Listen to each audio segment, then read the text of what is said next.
Okay, so this is our last problem. It's 7-134.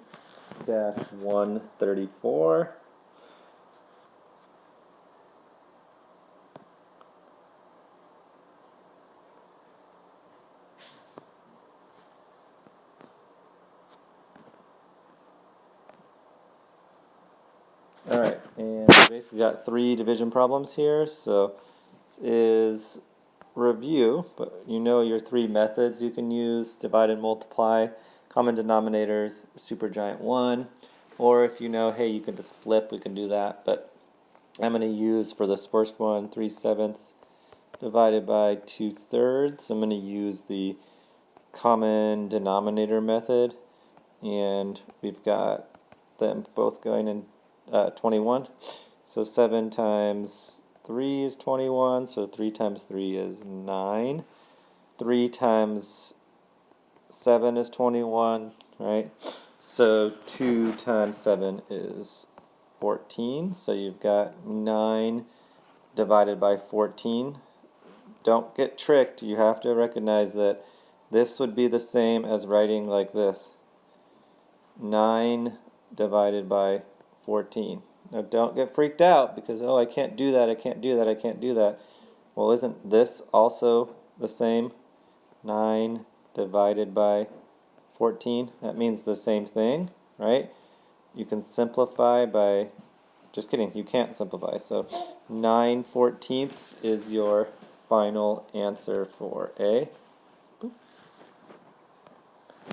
For B, this one's written as a decimal, but don't freak out about it. You got 1 and 2/10 divided by 400. So remember, the strategy is just to rewrite these as fractions. So you can have 1 and 2/10 divided by 4 over 100.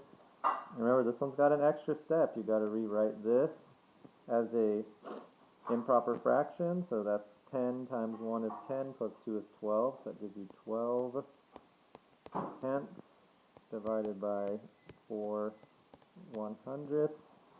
Alright, again for here I would probably just use common denominators. So 12 tenths would be multiplying by 10. That'd be the same as 120 100ths divided by 4 100ths. Okay, and then you've got common denominator. So all you have to do is 120 divided by 4. Alright, 4 goes into 12 3 times, you know that. 4 goes into 0 0 times, and you are set. So your answer, final answer, is going to be 30. And last but not least, we've got 8 2/3 divided by 4 1/2.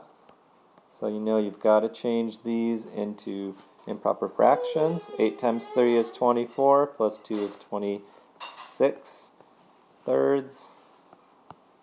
4 times 2 is 8, plus 1 is 9, so 9 halves. Okay, so you've got some different things, right? But just for fun, so 26 thirds divided by 9 halves. Let's do that. 26 thirds divided by 9 halves. Doesn't matter what method, but just for fun, let's use our supergiant 1. Remember, you got to make your supergiant 1 right here. You need to multiply by the reciprocal or inverse to give you 1. So that means we need 2 9ths over here. 26 times 2, that should give you 52. And this should give you 27. So finally your last step would just be to do 52 divided by 27. We'll do that up here. 7 times 7 plus 7 is 14, right? So that's going to be 54. 27 times 2, so that only goes in once. You can subtract. 12 minus 7 is 5. 4 minus 2 is 2.